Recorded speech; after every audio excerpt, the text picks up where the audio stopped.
the wicked cousin of Shakyamuni, and you begin to relate him to your life. You begin to understand what purity really means, because you see it living in Nichiren Daishonin's life and actions. And furthermore, when you begin to teach others about Buddhism, what we call shakabuku, and when through that you're, as it were, compelled to get involved with another person's life, to feel their sufferings, to share them with them, to understand how their lives are made up, you also learn a great deal about your own life. And you can relate those experiences to the teachings of Nichiren Daishonin, which were all in the end aimed to help us to overcome those sufferings. So perhaps I'm beginning to make it clear that the more you look at the Gohonzon, the more you concentrate your mind on it, the more it begins to live. At the same time, of course, you're also becoming more and more perceptive about yourself. This is inevitable, because as you look at this Gohonzon, you are seeing the qualities of life, and especially of life in the Buddha state. Therefore, it's a perfectly natural thing that you'll compare that with the state of life which you're in at the moment you're looking at that Gohonzon, or the state of life that you're in day by day.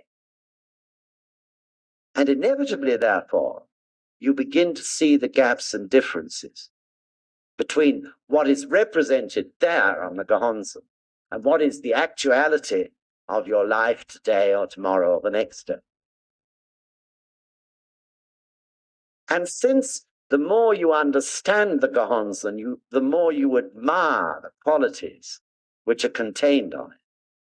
Therefore, again, perfectly naturally, you will desire to develop those same qualities in your own life, and thus close the gaps and differences between your state of life now and the state of life in the Buddha state, which is on the Gohonzon.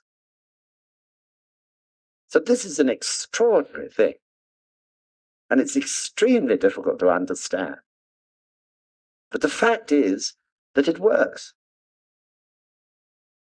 Not one of us who practiced would go on practicing unless we constantly got actual proof that it works.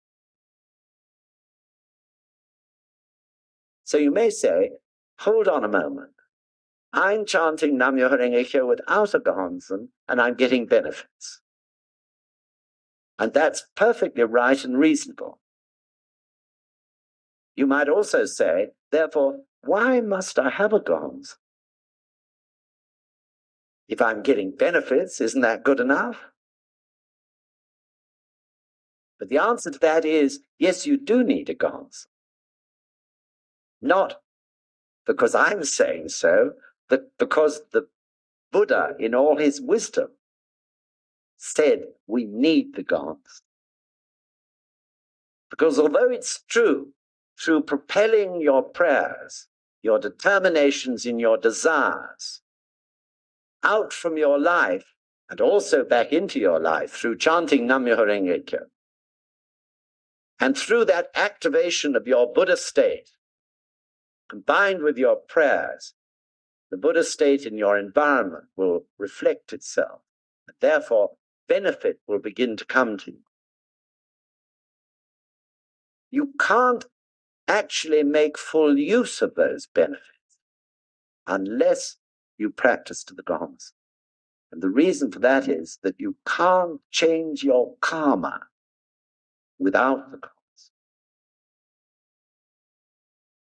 So if you think back on all I've said so far, probably you can see the reason for that. As I said earlier, Nichiren Daishonin inscribed the Gohonzon, and he called it Kanjin no Honzon, the object of devotion for observing one's life. It's only through seeing the gaps and differences between your state of life now and what you know more and more that Gohonzon represents that you discover your unhappy karma. So, of course, some unhappy karma is very easy to see. You can see the surface of it. You may say, well, definitely, my unhappy karma is debt. I'm always in debt. However much I spend, however much I earn, the bank account is always red. This is my karma. I've lived for 20, 30, 40 years, and it's always been the same. And you're right, of course. But why are you always in debt? That's only the surface. What is the deep reason for being in debt? This is what you have to discover, don't you, if you're going to change it. So there's a marvelous person in Japan. His name is Mr. Izumi, and he's a vice president of the Lay Society there. And he's very down to earth in what he says. And one of his famous remarks in that respect is that if your baby has diarrhea, it's no good slapping a plaster on its bottom and thinking you're curing the disease. You've got to get to the root of it, haven't you? So you can moan and say, I've been married 3 times and they've always failed. And that's true, and that's miserable. But what is the cause deep in your life? Getting married and divorcing 3 times. What is the cause for being in debt? What is the deep cause for being sick so much? What is the deep cause for always being so angry that you upset everybody wherever you go? What is the deep cause finding it so difficult to come outwards and relate to people? The surface is easy, isn't it? But how do you get to the root of it? And the sad thing is, of course, the truth of the world is that people are slapping bits of plaster on babies' bottoms all over the place, figuratively speaking. So the purpose of this practice is to get to the root of it, to the root cause.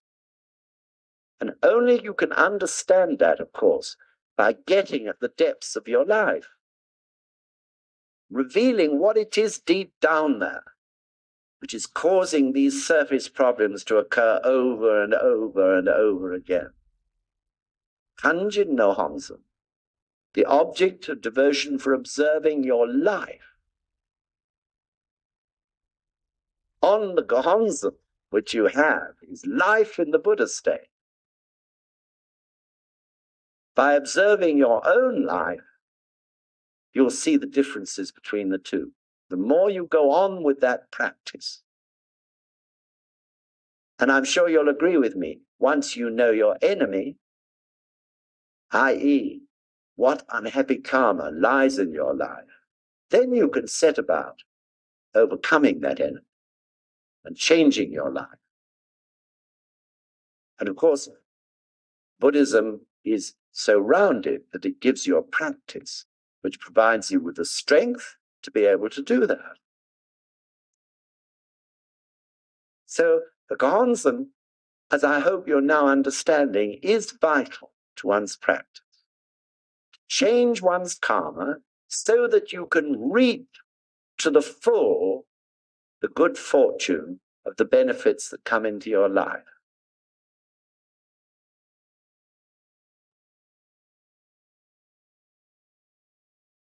Otherwise, those benefits will be wasted.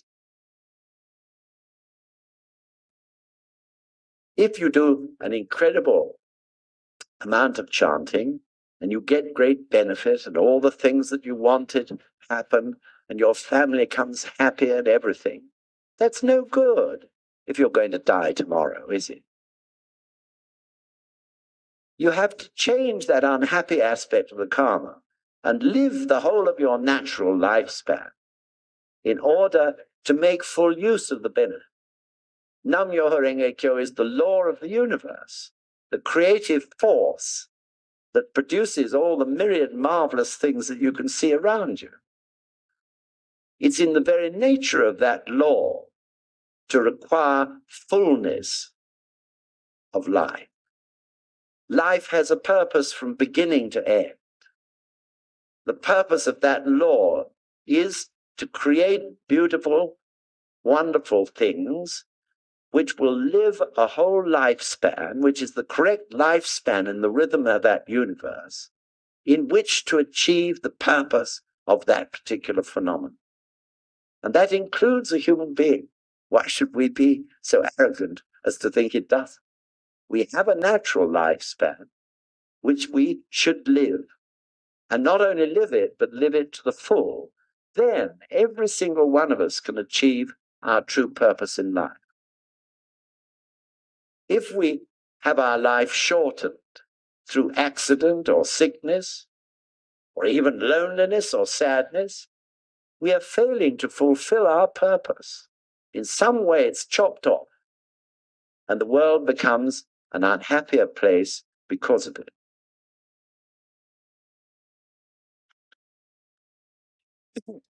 So probably it's now apparent to you that really, speaking very generally, the Gohonzon has two functions, mainly.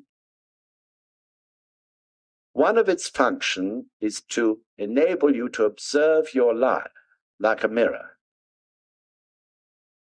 And the other function of the Gohonzon is to act as the link, not only between the physical you that is speaking those words, Nam-myoho Renge Kyo, and the unseen you that exists in your life, but also to act as the link between your life and its unseen state and the unseen state in life all around you.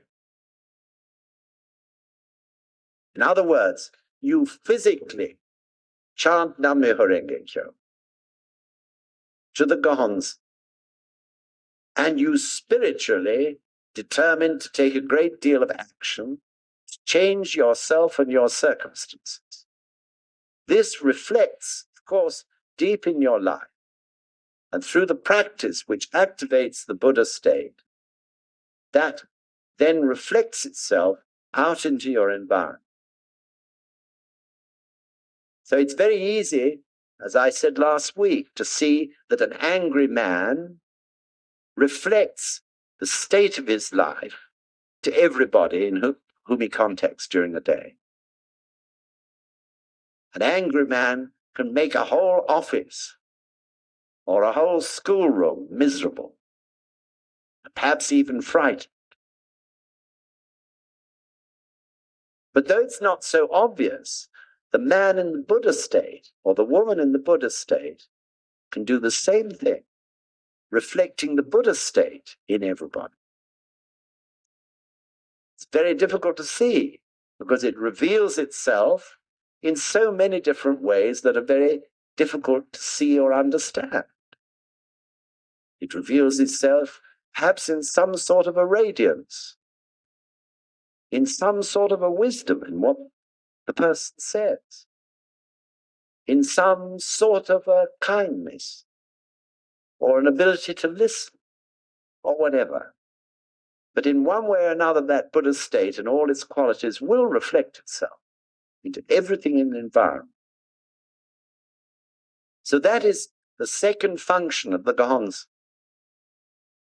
The first, to show you yourself so that you can change your karma. And the second, to act as the prime point, the focal point of your highest quality of life, which in its turn reflects itself into all of life that exists around you. So when Nichiren Daishonin was talking about the practice He said words to the effect that the moment that you sit in front of the Gohonzon and chant Nam-myoho Renge Kyo, you are in the Buddha state. It's very difficult to see or feel it or realize. You may feel positively irritable sometimes when you sit down in front of the Gohonzon. The last thing on earth you want to do may be to chant Nam-myoho Renge Kyo.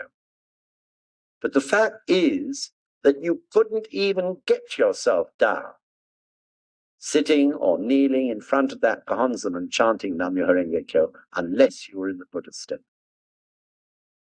You remember last week I explained that those 10 basic states of life each contain the 10 basic states. If Buddha was here and hell was there, and there was nothing joining those two, Buddha would be superhuman. But Buddha contains hell, and hell contains Buddha. Buddha is a human being. So therefore, often you don't feel you're in the Buddha state. But gradually you realize through the practice that what Nichiren Daishonin said is true, because you discover that you are getting glimpses of wisdom you never thought you possessed, of compassion you never believed you could release in certain circumstances, of courage that certainly wasn't there before, and so on through the great qualities of the Buddha state. So you are in the Buddha state when you practice, and this is why the benefits come, reflecting back from your environment. So I'd like to read you one passage from Nichiren Daishonin's writings in which he talks about this matter. It's from a gosho which is called On Attaining Buddhahood. It is the same with a Buddha and a common mortal. While deluded, one is called a common mortal. But once enlightened, he is called a Buddha. Even a tarnished mirror will shine like a jewel if it is polished. A mind which presently is clouded by illusions, originating from the innate darkness of life, is like a tarnished mirror. But once it is polished, it will become clear, reflecting the enlightenment of immutable truth. Arouse deep faith, polish your mirror night and day. How should you polish it? Only by chanting Nam-myoho Renge Kyo. So our practice to the Gohonzon is polishing that mirror. Perhaps this is the most wonderful way of explaining it, isn't it? Far better than all the words I've used this evening. But through polishing that mirror, through your practice, day in and day out, so you reveal the jewel which is in everybody's life, yet they know it not. And that is the Buddha state. This is the purpose of the Gohonzon, to act as a mirror. And of course, most important of all, the purpose of the Gohonzon that Nichiren Daishonin described is only to reveal the Gohonzon that exists in you. In other words, what Nichiren Daishonin inscribed has no power in itself.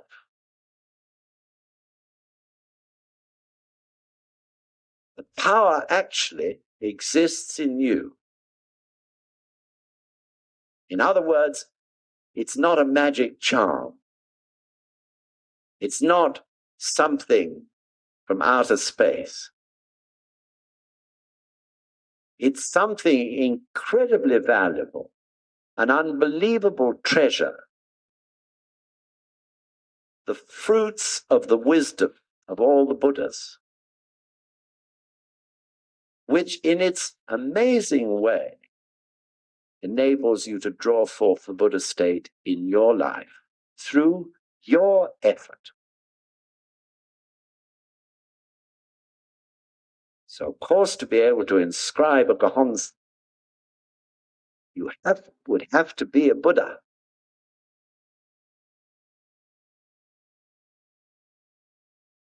If those Chinese characters revealed anger or impatience or greed, that would reflect also in us. In that sense, the Gohonzon has power. But actually, it's drawing the power out of oneself. So in many, many Gosho, Nichiren Daishonin spoke most strictly about this point. If you believe the Gohonzon is anywhere outside of yourself, he said, you are not practicing this Buddhism. So, of course, this is quite a difficult concept to understand. But gradually, one's mind adjusts to it as you practice. And furthermore, you begin to see the results, so you know that really it is drawing something of a quality previously unimaginable out of your own life.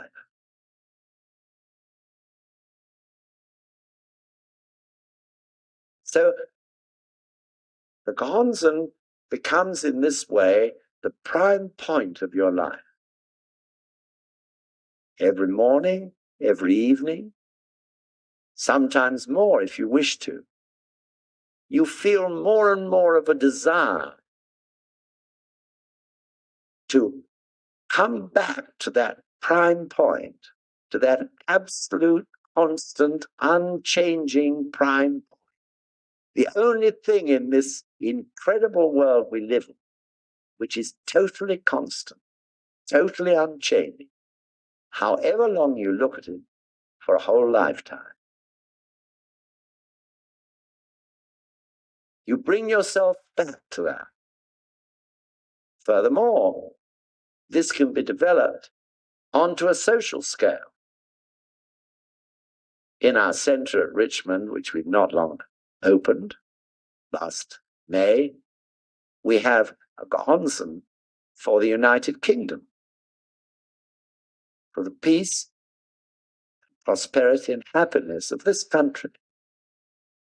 So all of us who are practicing every so often go to Richmond and feel we want to just practice a bit to that Gohonzon.